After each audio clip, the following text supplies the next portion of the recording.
இனிமேல் எல்லா வீடும் லஞ்ச் இதுதான் நினைக்கிறேன். வெஜிடபிள் பிரியாணி மஷ்ரூம் பிரியாணி விதவிதமாக சாப்பிட்ருப்போம். இது ஒரு தடவை செஞ்சு வித்தியாசமாக சாப்பிட்டு பார்த்து சூப்பராக இருக்கும். நல்லா இருக்கும். வணக்கம் சப்தீனா, வெல்கம் பேக் டு சப்தீனா கிச்சன். இன்னைக்கு ஒரு கோயம்புத்தூர்ல இருக்கும். எனக்கு ஒரு ரொம்ப பிரமாதமான ஒரு ரெசிபி. இன்னைக்கு நம்ம ஊர் ஸ்டைலில் கூட்டாஞ்சோறு பண்ணுறோம். கூட்டாஞ்சோறு சொல்லும்போது அதிகமாக திருநெல்வேலி மக்கள் தான் கூட்டாஞ்சோறு சொல்லுவாங்க, அங்கே அதிகமாக பண்ணுவாங்க. ஆனால் இங்கே வந்து கூட்டாஞ்சோறு பார்த்தீங்கன்னா ஒரு குறிப்பிட்ட மக்கள் மட்டும் பண்ணுறாங்க. நல்லது கெட்டது நங்கையாமாருங்க கொழுந்தையாமாருங்க அந்த மாதிரி எல்லாம் சேரும்போது இந்த மாதிரி கூட்டாஞ்சோறு செய்வோம். இந்த கூட்டாஞ்சோறத்தை விட்டு தர மாட்டோம். அந்த அளவுக்கு டேஸ்ட்டும் ருசியும் நல்லா இருக்கும். அந்த கூட்டாஞ்சோறு பண்ணும்போது அதுக்கு முக்கியத்துவம் என்ன? ஒவ்வொரு ஊரில் வந்து பார்த்திங்கன்னா துவரப்பருப்பு போட்டு செய்வாங்க. கூட்டாஞ்சோறுனா காய் துவரப்பருப்பு போட்டு செய்வாங்க. அது வந்து சாம்பார் சாப்பாடு மாதிரி இருக்கும். ஒவ்வொரு ஊரில் வந்து பார்த்திங்கன்னா இந்த சீரகம் வரமிளகாய் பூண்டு இதெல்லாம் அரைச்சி விட்டு செய்வாங்க. ஆனால் இங்கே வந்து பார்த்திங்கன்னா ஒரு மாறுதலுக்கு வந்து கடலைப்பருப்பு போடுறோம். இது வந்து சாம்பார் சாப்பாடு மாதிரி இருக்காது, பிரியாணி மாதிரியும் இருக்காது. இது வந்து ஒரு தனி சுவையாக இருக்கும். இந்த சாப்பாடு வந்து நிறைய பேர்த்துக்கு தெரிய வாய்ப்பு இல்லை. கடலைப்பருப்பு போட்டு யாரும் செய்ய மாட்டாங்க. துவரப்பருப்பு அவரைப்பருப்பு பச்சைப்பயிறு கொள்ளு வேற ஏதாவது பருப்பு போடுவான். ஆனால் கடலைப்பருப்பு போட்டு இது வரைக்கும் பண்ணலை. என்ன மாதிரிலாம் பண்ணுறாங்க, எப்படி பண்ணுவாங்க? இது வந்து பார்த்தீங்கன்னா 4 பேர் வந்தாலும் செய்வோம். எங்காவது வெளியில் போகிறோம் அப்படின்னாலும் கூட இது செஞ்சு எடுத்துகிட்டு போவோம். அப்போ காலையில் ஒரு பிரேக்ஃபாஸ்ட்டுக்கு கூட இந்த மாதிரி செய்வோம், குழந்தைகளுக்கு கொடுப்போம். எப்போ அடிக்கடி செய்கிற சாப்பாடு தான். என்ன அரிசி யூஸ் பண்ணுறாங்க, என்ன மாதிரி காய்கறி யூஸ் பண்ணுறாங்க? இதில் வந்து வாழைக்காய் கேரட்டு அவரைக்காய் இந்த மாதிரி நாட்டு காய்கள் பயன்படுத்தி செய்கிறோம். அதுக்கு என்ன மசாலா போடுறாங்க? மசாலாலாம் அதிகமாக பயன்படுத்துறது இல்லை, வெறும் மஞ்சத்தூள் மட்டும்தான். காரத்துக்கு வந்து பச்சை மிளகா வரமிளகா அந்த மாதிரி யூஸ் பண்ணுறோம். அப்புறம் வந்து பிரியாணி டேஸ்ட்டில் இருக்காதுங்க. இஞ்சி பூண்டு பட்டை கிராம்பு அதெல்லாம் போடுறதில்லை. இது வந்து சுவையே தனியாக இருக்கும், சிம்பிளான டிஷ். அவங்க என்ன சொல்கிறேன்னா, எங்கள் கூட்டாஞ்சோறு அடிச்சிக்க முடியாது சார், மற்ற ஊரில் நிறைய பேர் கூட்டாஞ்சோறுலாம் பண்ணுவாங்க, ஆனால் எங்கள் கூட்டாஞ்சோறு பார்த்தீங்கன்னா நீங்கள் சாப்பிட்டுட்டே இருக்கலாம், ஒன்றும் பண்ணாது சொல்கிறாங்க. எங்கள் கூட்டாஞ்சோறு சாப்பிட்டா ஒரு கரண்டி எச்சாவே சாப்பிடலாம், அந்த அளவுக்கு ருசியும் இருக்கும். ஒரு கரண்டி எச்சா சாப்பிட்டா வயிறு உப்புன மாதிரி இருக்கும், உப்புசம் அடிக்குது பார்த்தீங்கன்னா, வயிறு ஃபுல்லான மாதிரி இருக்குது, அந்த ஃபீலிங்கே இருக்காது. சாப்பிட்டே இருக்கலாம். கூட்டாஞ்சோறு ரெடி ஆயிடுச்சு, வந்து சாப்பிடுங்க. எப்படி சொல்லுவீங்க? நங்கையாம்மா இருக்கோம், கொழுந்தியாம்மா இருக்கோம், மச்சாம்மா இருக்கோம், அண்ணிம்மா இருக்கோம், எல்லாரும் வாங்க கூட்டாஞ்சோறு ரெடி சாப்பிடலாம் அப்படிம்போம். உங்களுக்காகவே செஞ்சது எங்கள் ஊர் கூட்டாஞ்சோறு. ரொம்ப நல்லா இருக்கு. இந்த மாதிரி ஏகப்பட்ட விஷயம் நம்ம கேட்டு தெரிஞ்சுக்க போகிறோம். வாங்க அதுக்கு முன்னாடி மனோமணி அக்கா போய் மீட் பண்ணி அதுக்கப்புறம் ரெசிபி கேட்டு தெரிஞ்சுக்கலாம்.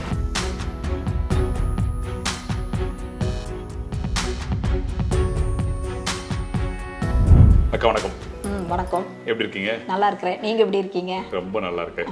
எப்படி போச்சு நியூ இயர்லாம்? பரவாயில்ல, நல்லா போச்சு. பொங்கல் நல்லா இந்த வருஷம் நல்லா இருக்கு. பொங்கல் நல்லா இருக்கு, எப்படி போயிட்டு இருக்காங்க? சூப்பர். இப்போ இந்த ரெசிபி பண்றதுக்கு முன்னாடி எனக்கு தேவையான பொருட்கள் சொல்லுங்க.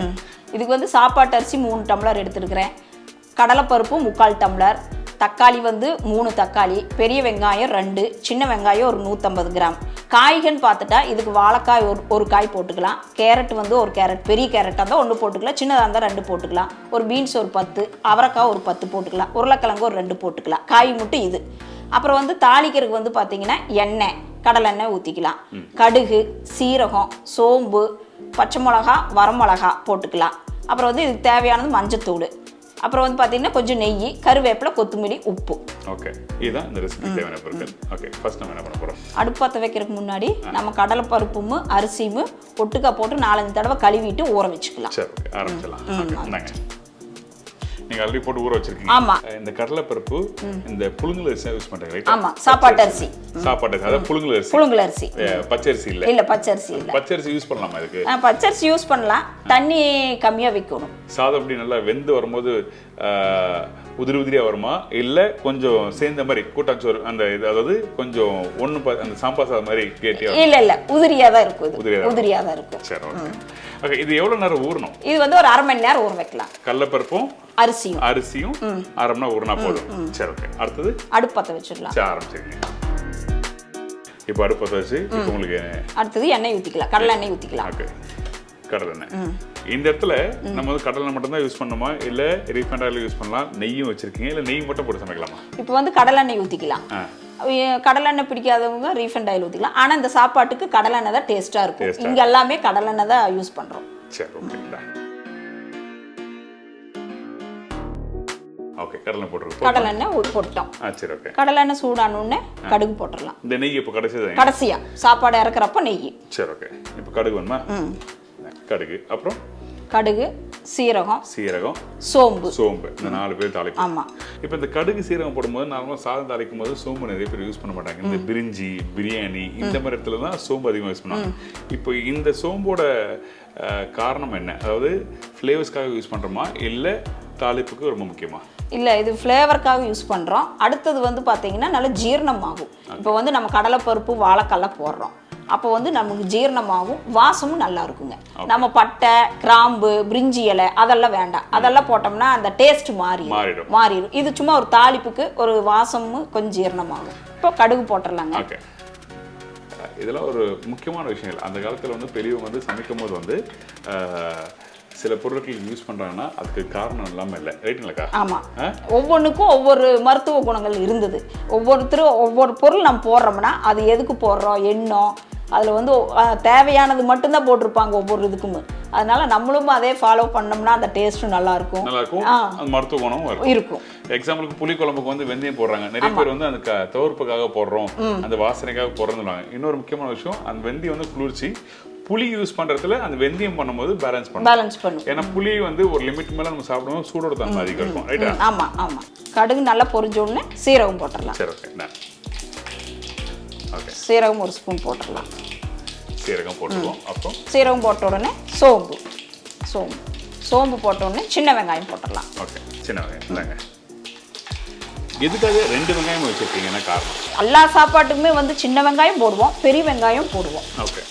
ரெண்டும் போட்டோம்னா அந்த டேஸ்ட் இன்னும் நல்லா இருக்கும். சின்ன வெங்காயம் மட்டும் போட்டோம்னா முழுசாக இருக்குது சாப்பாட்டில். இன்னும் அதுவும் போடும்போது பார்த்தீங்கன்னா காய்களோடு சேர்ந்து இருந்துன்னா நல்லாயிருக்கும். ரெண்டுமே சாப்பாட்டுக்கு எந்த சாப்பாடு செஞ்சோம்னாலும் சின்ன வெங்காயம் போடுவோம், பெரிய வெங்காயம் போடுவோம். சரி, ரெண்டுமே போடுவோம். இன்னொன்று இது மாதிரி வேக வச்சு வெந்த பிறகு பார்த்தீங்கன்னா அந்த வெங்காயம் முழுசாக இருக்க வெங்காயம் சேர்த்து சாப்பிடுவோம், நல்லா இருக்கும். ஆமாம், நல்லா இருக்கும். அது என்னன்னா அந்த ஒரு வெங்காயத்தோட அந்த இனிப்பு வெந்த பிறகு இந்த கருவேப்பிலாம் போடணுமா?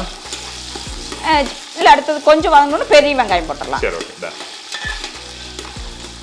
நான் நினைக்கிற அந்த ரெசிபி வந்து டக்குன்னு நீங்கள் வீட்டில் பண்ண முடியும். சீக்கிரம் நல்லா தாளிச்சு விட்டோம்னா ரெடி. ஓகே. வேற பெரிய வெங்காயம் இப்போ போட்டுருமா? போட்டுடலாம். அடுத்தது வந்து மிளகாய், வரமிளகாயும் பச்சை மிளகாயும் போட்டுடலாம். சரி ஓகே. சரி.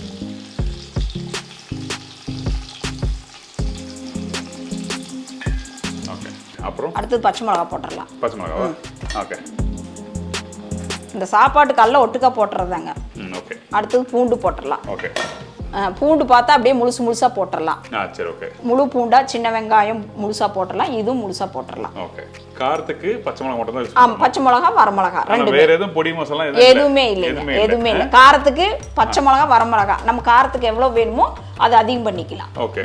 காரம் கொஞ்சம் இன்க்ரீஸ் பண்ண பவுடர் மசாலா இல்லை யூஸ் பண்ணக்கூடாது? இல்லை, போடக்கூடாது. அப்புறம் மஞ்சள் தூள் யூஸ் பண்றோம், காய்ந்த மிளகாய் யூஸ் பண்றோம், பச்சை மிளகாய் காரத்துக்கு யூஸ் பண்ணிக்கிறோம். 3 தான். அவ்வளவுதான். சரி ஓகே. டன். அந்த கடுகு சீரகம் பொரிஞ்ச பிறகு டக்குன்னு நாங்கள் போட்டுருவோம் எல்லாமே. ஆமா.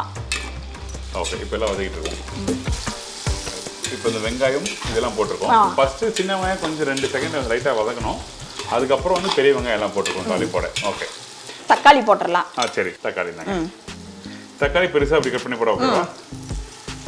அப்புறம் கடைசியாக பார்த்தா இப்போ இங்கே மீதி உள்ள காய்கறி மட்டும் தான். ஆமாம், காய்கறி தானே. சரி ஓகே. காய்கறி, உப்பு, மஞ்சத்தூள், அவ்வளோதான். 3 தான் இருக்குங்க. ஓகே. போதுமா வதங்குது? போதும். ஓகே. வதங்கின பக்குவத்தை காமிங்களேன் எனக்கு. இந்த மாதிரி வதங்கிடணும். அடுத்து கொத்தமல்லி கொடுத்துருங்க. சரி ஓகே. ஆனால் எண்ணெய் கொஞ்சம் தாராளமாக ஊற்றிருக்கோம். ஆமாம், இதுக்கு வந்து எண்ணெய் கொஞ்சம் நிறையா தான் ஊற்றணும்.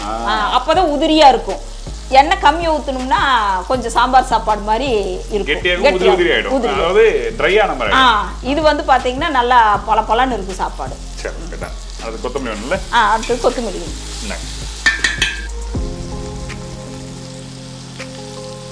கொஞ்சம் போட்டுக்கலாம், மறுபடியும் மேலே போட்டுக்கலாம். நிறைய பேர் கொத்தமல்லியே யூஸ் பண்ண மாட்டாங்க. கொத்தமல்லி தான் இல்லை பரவாயில்ல சமையல் அடுத்து வைக்கிறாங்க. இல்லை, கொத்தமல்லிக்கு ஒரு தனி மருத்துவ குணம் இருக்குது. கொத்தமல்லி போட்டு சாப்பாடு செஞ்சோம்னா அந்த வாசம் அதில் மருத்துவ குணம் நிறைய இருக்குது. கொத்தமல்லிக்கு வந்து ஜீரண சக்தி அதிகம். நீங்கள் கொத்தமல்லி சட்னி, சாப்பாடு இதெல்லாம் நம்ம அடிக்கடி சாப்பிட்டு வந்தோம்னா அந்த வந்து நம்மளுக்கு ஜீரண சக்தி இருந்துகிட்டே இருக்குங்க. ரைட். ஸோ அதில் என்ன சொல்ல வரோம்னா, சமையலில் வந்து இந்த கொத்தமல்லி கருவேப்பிலை அவாய்ட் பண்ணாதீங்க. கம்பல்சரி எல்லா ரெசிபியும் யூஸ் பண்ணுங்க. சில பேர் போட மாட்டாங்க. ஆனால் நீங்கள் வீட்டில் பண்ணும்போது என்னோட ஸ்மால் சஜஷன் என்ன, கொத்தமல்லி மஸ்ட்டு, கருவேப்பிலை மஸ்ட்டு. ஓகே, வதக்கியாச்சு. இப்போ வதக்கியாச்சு. ஓகே, அடுத்தது வந்து உப்பு இதுக்கு தேவையான அளவு போட்டுக்கலாம். ஓகே.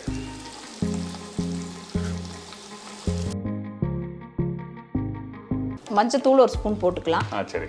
சாப்பாட்டுக்கே கலர் கொடுக்கறது மஞ்சத்தூள் தான். அந்த மஞ்சத்தூள் போட்டால் தான் சாப்பாட்டுக்கு வந்து பார்க்கறதுக்கு நல்லா இருக்கும். அதில் வந்து பார்த்திங்கன்னா நிறைய மருத்துவ குணமும் இருக்குது மஞ்சத்தூளில். நம்ம அன்றாடம் வந்து அன்னாடுமே சமையலில் வந்து மஞ்சத்தூள் சேர்த்துக்கணும். அதே மாதிரி இப்போ வந்து காய்கறிகள் வந்து பார்த்திங்கன்னா அந்த காலத்து மாதிரியே வந்து இயற்கை உரம் போட்டு வர்றதில்லை.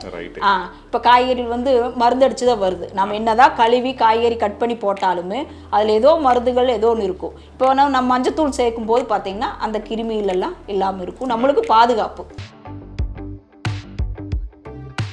அடுத்தது காய் போட்டுடலாம். எல்லாம் போடலாமா? கேரட், பீன்ஸ், உருளைக்கிழங்கு எல்லாமே போட்டுடலாங்க. சரி, ஓகே. உருளைக்கிழங்கு தோலோட தான் போடுறீங்க? ஆமா, தோலோட போடு. தோல் எடுத்து போட வேண்டியதில்லை. தோல் எடுத்து போட்டோம்னா சீக்கிரம் வெந்துடும். பாத்தீங்கன்னா தோலோட போடலாம், எடுத்துட்டும் போடலாம். சரி, ஓகே. உங்களோட விருப்பம், எப்படி வேணாலும் போட்டுக்கலாம். அடுத்தது வாழைக்காய் போட்டுடலாம். வாழைக்காய்.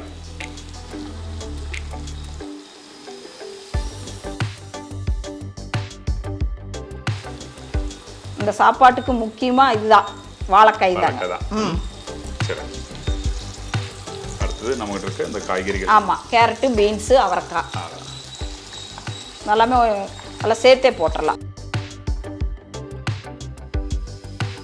எல்லாமே போட்டாச்சு. எல்லாம் போட்டாச்சு. இனி ஒண்ணும் இல்ல, அவ்வளவுதான். அரிசி தான் இருக்குது. ஆமா, கடைசியா கொத்தமல்லி போட்டு நெய் கூட இருக்கும் நினைக்கிறேன். ஆமா, இன்னைக்கு மாதிரி சாப்பாடு எங்களுக்கு எல்லாருக்குமே இதுதான். எங்க ஊர் கூட்டாஞ்சோறு இன்னைக்கு சாப்பாடு தான். இப்ப தொட்டுக்க என்ன இருக்கு? இதுக்கு தொட்டுக்கிறதுக்கு எதுவுமே வேண்டாம், காய் எல்லாமே இருக்கு இதுல. தொட்டுக்கிறதுக்கு எதுவுமே வேண்டாம். இனிமேல் எல்லா வீட்லயும் லஞ்ச் இதுதான் நினைக்கிறேன். வெஜிடபிள் பிரியாணி, மஷ்ரூம் பிரியாணி விதவிதமா சாப்பிட்டுருப்போம். இது ஒரு தடவை செஞ்சு வித்தியாசமா சாப்பிட்டு பார்த்து சூப்பரா இருக்கும். நல்லா இருக்கும். காயெல்லாம் பாதி அளவு வணங்கிருச்சு. அடுத்தது வந்து தண்ணி ஊற்றிடலாம். அரிசி, பருப்பு, காய் சேர்த்து தண்ணி ஊற்றணும். சரி, உங்களுடைய காமில என்ன மாதிரி பக்குவத்தில் எந்த அளவுக்கு வெந்த பிறகு நம்ம அந்த தண்ணி ஊற்றுறோம்? முக்கால்வாசி வெந்துருச்சு. முக்கால்வாசி வேகணும், அப்படியே வதங்கணும். ஆமா, எண்ணெயிலேயே நல்லா ஸ்லிம்ல வச்சு வதக்கணும்னா அப்படியே எண்ணெயிலேயே வதங்கணும். சரி, ஏன்னா சீக்கிரம் வேகிற காய் இருந்தா வாழைக்காய், உருளைக்கிழங்கு, அவரைக்காய் இதெல்லாமே வந்து சீக்கிரம் வெந்துடும். கேரட், பீன்ஸா இருக்கும், அது வந்து சின்ன சின்னதாக வெட்டி இருக்கும், சீக்கிரம் வெந்துடுங்க. சரி, ஓகே. இவ்வளோ சீரியஸா வந்து எனக்கு ரெசிபி எப்படி வந்து சொல்லிடுறீங்க. ஆமா, இப்போ உங்க வீட்டில் சொந்தக்கார யாரும் வந்தாங்கன்னா, இப்போ அத்தை, மாமா, அண்ணன் எல்லாம் வந்துட்டானா அந்த டைம்ல உங்க சொந்த பந்தங்களை கூப்பிட்டு கூட்டாஞ்சோறு ரெடி ஆயிடுச்சு வந்து சாப்பிடுங்க எப்படி சொல்லுவீங்க? நங்கையம்மா இருக்கோம், கொழுந்தியம்மா இருக்கோம், மச்சாம்மா இருக்கோம், அண்ணிமா இருக்கோம், எல்லாரும் வாங்க கூட்டாஞ்சோறு ரெடி சாப்பிடலாம் அப்படிம்போம். எதுக்காக சொல்றேன்னா இவன் சொல்றது இது பிடிக்கும் எனக்கு. பிறந்தவன் சொல்லுவோம், அண்ணனுக்கு வந்து அண்ணன் சொல்ல மாட்டேன், பிறந்தவன் வீட்டுக்கு போயிட்டு வந்தையா அப்படிம்போம். அதாவது அண்ணன் வீட்டுக்கு போயிட்டு வந்தையா அப்படிம்போம். அந்த மாதிரி நல்லா இருக்கும். எனக்கு கோயம்புத்தூர் பாஷை ரொம்ப பிடிக்கும். நான் கத்துக்கணும் பாக்குறேன். ஆனா எங்க மரியாதையா பேசுவாங்க, எல்லாத்துக்குமே முக்கியத்துவம் தருவாங்க. சொந்த பந்தங்களுக்கு வந்து அவ்வளவு முக்கியத்துவம் தருவாங்க. நல்ல விஷயம், அதுதான் முக்கியம். காயெல்லாம் நல்லா வணங்கிடுச்சு. இனி அடுத்து தண்ணி ஊற்றிடலாம். ஓகே, நாங்க தண்ணி எடுத்துருவா. எவ்வளோ தண்ணி ஊற்றுறோம்?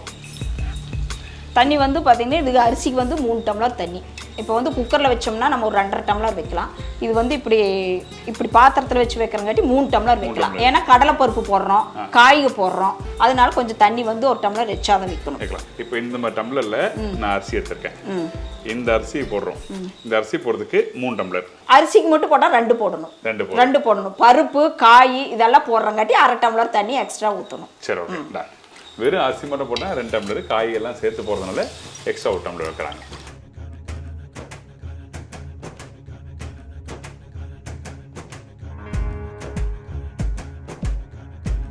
இப்போ கொதி வந்தா அரிசி போடலாம். ஆமா ஆமா. சரி, ஓகே. இதை வடிகட்டி எடுத்து வந்துடுறீங்களா? எடுத்துட்டு வந்துடுறேன். சரி, ஓகே. தண்ணி நல்லா கொதிக்கட்டும். அதுக்கப்புறம் இந்த ஊற வச்சிருக்க அந்த கடலைப்பருப்பும் இந்த அரிசியும் போட்டு எப்படி வேகுதுன்னு பார்க்கலாம். தண்ணி ஊற்றி 10 நிமிஷம் ஆச்சு. இப்போ கொதி வந்திருக்கும், பார்த்துட்டு அரிசி போட்டுடலாம். சரி, ஓகே. நல்லா கொதிக்கும் போதே அந்த வாசனை வருது. ஆமாம், இதில் காய் வாசம், வெங்காயம், தக்காளி எல்லாமே போட்டிருக்கிறோம். என்ன பாருங்களேன், கொதிக்குமா பாருங்க. அந்த லைட் எல்லோ கலர், அந்த உருளைக்கிழங்கு, அந்த கேரட், பீன்ஸ், ஸ்விம்மிங் பூல்ல நீச்சல் குளத்துல வந்து தெரியாம ஒரு தள்ளி விட்டு அப்படி இருக்கும், அந்த மாதிரி தத்தளிக்கிற மாதிரி இருக்குது. சரி, ஓகே. சாதம் போடலாம். நல்லா ஊர்ன ரைஸ், அரிசியும் கடலைப்பருப்பும். சரி, ஓகே. இப்போ நம்ம வந்து இந்த அரிசியும் கடலைப்பருப்பு போட்ட பிறகு அது என்ன ஒரு பக்குவத்தில் கரெக்டாக தம் போடுறோம்? குக்கர்லேன்னா தெரியாது, ஒரு விசில் விட்டுறலாம். ஒன்று ரெண்டு இப்படி ஓப்பனாக பண்ணுற இடத்துல வந்து பார்த்தீங்கன்னா நல்லா அரிசியும் பருப்பும் நல்லா வெந்து தண்ணி மட்டமாயிடணும். அரிசியும் தண்ணியெல்லாம் மட்டமாயிடணுன்னா தீ சிம்மில் வச்சிடலாம். சரி. இந்த ப்ரிப்பரேஷன் சீரக சம்பா ரைஸ் யூஸ் பண்ணலாமா? சீரக சம்பா அரிசினா பிரியாணிக்கு மட்டும்தான். ஏதாவது குஸ்கா, தேங்காய் பால் சாப்பாடு அந்த மாதிரியெல்லாம் செய்யும்போது சீரக சம்பா அரிசி. இது அரிசியும் பருப்பு தக்காளி சாப்பாடு அந்த மாதிரியெல்லாம் செய்யும்போது சாப்பாட்டு அரிசி தான். இப்போ இந்த இடத்துல உப்பு காரம் கூட பார்த்துக்கலாம் வேணும்னா. இந்த இடத்துல இப்போ காரம் வேணா பச்சை மிளகா மட்டும் தான் போடுவோம். இல்லை சரியா இருக்கும் போட்டிருக்கிறோம், உப்பு மட்டும் பார்த்துக்கலாம். இல்லை அப்படி இன்கேஸ் யாருக்காவது காரம் கொஞ்சம் கூடுதலாக வேணும் அப்படின்னா அந்த டைமில் இந்த ஒரு பச்சை மிளகா நீங்கள் வேணால் போட்டுக்கலாம், அவ்வளோதான்.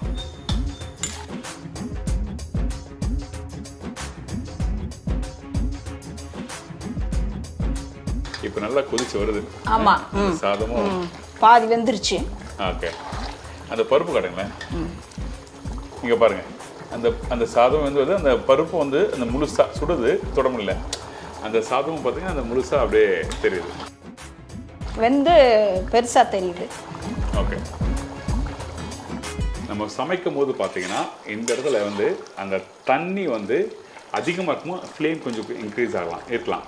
ஆனால் கொதிக்க தண்ணியோட அளவு கம்மியாகும் போது அடுப்போட ஃப்ளேமும் கம்மியாகணும். இது ஒரு பேசிக்கான விஷயம். பட் இருந்தாலும் ரிமைண்ட் பண்ணுறேன், நீங்கள் வீட்டில் பண்ணும்போது அது என்ன சீக்கிரம் ஆயிரும் அப்படின்னு சொல்லிட்டு ஹை ஃப்ளேமில் வச்சுருவாங்க. அப்படி இருக்கக்கூடாது. கொத்தமல்லி அப்புறம் லாஸ்ட்டாக போடுறோம். லாஸ்ட்டாக நெய் கொத்தமல்லி தம் உடச்சு. ஆமாம். இப்போ சாப்பாடு முக்கால்வாசி வெந்துருச்சு. ஓகே, பார்த்தீங்கன்னா நீ தம் போட்டுடலாம். சரி, ஓகே. ஆனால் தண்ணி கொஞ்சம் இருக்கக்கூடாது, ரைட்டா? ரொம்ப சுத்தமாக தண்ணி வற்றணுன்னு போடக்கூடாது, கொஞ்சம் தண்ணியோட. ரைட், ஒரு 20% தண்ணி இருந்தால் போதும், நம்ம ஊற்றின தண்ணி. சரி, ஓகே. பாருங்க, இப்போ வந்து நீங்கள் பார்த்தீங்கன்னா இந்த இடத்துல அந்த சாதம் பார்த்தீங்கன்னா அந்த அளவுக்கு நல்லா தண்ணி வற்றி கரெக்டாக தம் ஸ்டேஜ் வந்தாச்சு. இப்போ தீ வந்து சிம்மில் வச்சுட்டு இலையை ஒன்று போட்டு மூடி போடலாம். சரி, ஓகே. இலை இல்லாதவங்க ஒரு சின்ன துணி கூட கட்டிக்கலாம், ஒன்றும் தப்பு இல்லை.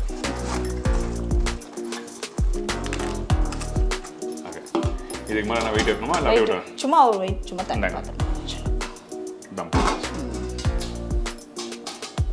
இப்போ அடுப்போட ஃப்ளேம் எப்படி இருக்கணும்? ரொம்ப கம்மியாக இருக்கும். ஓகே, எவ்வளோ தம் ஆகணும்? ஒரு 10-15 நிமிஷம். 10-15 நிமிஷம். ஓகே, 10 நிமிஷம் ஆகட்டும். அதுக்கப்புறம் தம் உடச்சு போய் நம்ம பார்க்கலாம். தம் போட்டு இப்போ 15 நிமிஷம் ஆச்சு. இனி தம் உடச்சிடலாம். சீக்கிரம் கொடுங்க. அடுத்தது நெய் கொத்தமல்லி தழை போட்டுடலாம். சீக்கிரம் கொடுங்க, பசிக்குது. சாப்பிட்லாம். உங்களுக்காகவே செஞ்சது எங்கள் ஊர் கூட்டாஞ்சோறு. அப்பா, அந்த ஆவி பாருங்க, அந்த வாழை இலை போட்ட உடனே நிறைய எத்தனை பேர் தெரியும் தெரியல, இலை போட்டு தம் பண்ணும்போது அதோட வாசனை உனக்கு தெரியும் வரும். இலையில சாப்பிட்றதே அந்த ருசியே தனி தான். உடையலாமா?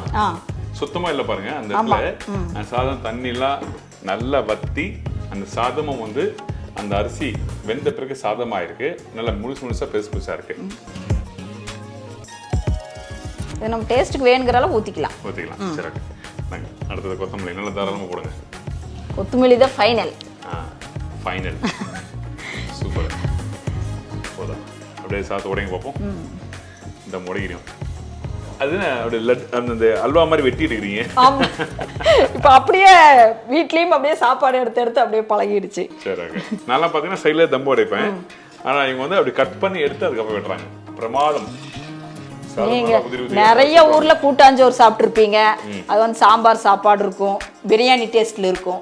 ஆனா இந்த சாப்பாடு டேஸ்ட் வேறையா இருக்கு. Super super super. கொடுங்க, டேஸ்ட் பண்ணி பார்க்கலாம். எனக்கு அந்த அடிசோறு எடுத்து கொடுங்க. அடிசோறுல தான் அவ்வளவு ருசி இருக்குங்க. நல்லா வெந்திருக்கும். நடுசோறு, அடிசோறு. அடிசோறு உங்களுக்கு. சூப்பர், கொடுங்க. சாதம் பார்த்தீங்கன்னா நல்லா வந்திருக்கு. கலப்பர் முழுசா இருக்கு. ஆமா, இன்னும் விட்டோம்னா நிறைய வெந்து ரொம்ப இதாயிரும், சாப்பாடும் குழஞ்சு போன மாதிரி ஆயிரும். இப்போ வந்து சாப்பாடும் பருப்பு உதிரியா இருக்கணும், வெந்து இருக்கணும். ஓகே, காயோட வச்சு சாப்பிடுங்க. இங்க இருக்கு. நம்ம டீம்ல பாக்குறாங்க, 2 மணி ஆயிடுச்சு, சாப்பாடு டைம் ஆயிடுச்சு.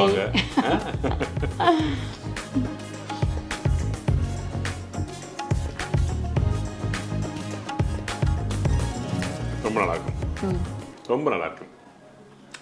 அதாவது எப்படின்னா, நம்ம அந்த பருப்பு சாதம் வந்து பருப்பு நல்லா வேக வச்சு சாதம் போட்டுருவாங்கல்ல, அது ஒரு டெக்ஸ்ட் ஒரு கெட்டித்தன்மை இருக்கும். ஆனால் எனக்கு வந்து சாதம் நல்லா உதுதிரியா அந்த கடலைப்பருப்போட தன்மை பார்த்தீங்கன்னா நல்லா சாஃப்டாக அப்படி எடுக்கும்போது பூ மாதிரி விடும். அதே மாதிரி இந்த காய்கறிகள் வாழைக்காய் இதெல்லாம் சேர்த்து சாப்பிடும்போது ரொம்ப நல்லாயிருக்கும். நீங்கள் சொன்ன மாதிரி இதுக்கு தொட்டுக்க எதுவுமே தேவையில்லை. நான் வந்து நார்த்தங்க ஊறுகாய் வச்சு சாப்பிடலாமான்னு யோசிச்சேன். அதெல்லாம் தேவையில்லை, அப்பளம் தேவையில்லை, எதுவுமே தேவையில்லை. இதுலயே காய் எல்லாமே இருக்கு. அதனால நம்ம பொரியல் வச்சு சாப்பிடவே வேண்டாம், இதே போதும். இந்த ப்ரிப்பரேஷன் நீங்கள் வீட்டில் பண்ணி முடிக்கிறீங்கன்னா சுட சுட சாப்பிடுங்க. சுட சுட சாப்பிடும்போது சாப்பிட்டுட்டே இருப்பீங்க, இன்னும் கொஞ்சம் போடுங்க, சாப்பிடணும். அதே மாதிரி நம்ம வீட்டு குழந்தைங்களுக்கு வந்து இந்த மாதிரி சாதம் பண்ணி கொடுங்க, ட்ரை ஆகாது, ரொம்ப நல்லாயிருக்கும். மத்தியானம் சாப்பிடலாம், நைட் வரைக்கும் இப்படியே இருக்கும். Very good recipe. ரொம்ப நன்றிக்கா, தேங்க்யூ. ரொம்ப நன்றி. பேர் வந்து மனோன்மணி. Phone number 9952809354, Coimbatore. இந்த ரெசிபி வந்து எங்கூர் கூட்டாஞ்சோறு. இது வந்து வித்தியாசமான சுவையில் இருக்கும். நீங்களும் எல்லாரும் ஒரு ட்ரை பண்ணி பார்த்துட்டு ஃபீட்பேக் எப்படி இருக்குன்னு எனக்கு கால் பண்ணுங்க. ரொம்ப நன்றி. சரி, நன்றிக்கா. நன்றி. Thank you so much. உங்கள் எல்லாருக்கும் இந்த ரெசிபி பிடிச்சிருக்கு நினைக்கிறேன். சுட சாதம் ரெடியாக இருக்குது, நான் சாப்பிட போகிறேன். இதே மாதிரி இன்னொரு நாள் இன்னொரு இடத்துல ஒரு புது ரெசிபி செய்கிறேன். நன்றி, வணக்கம்.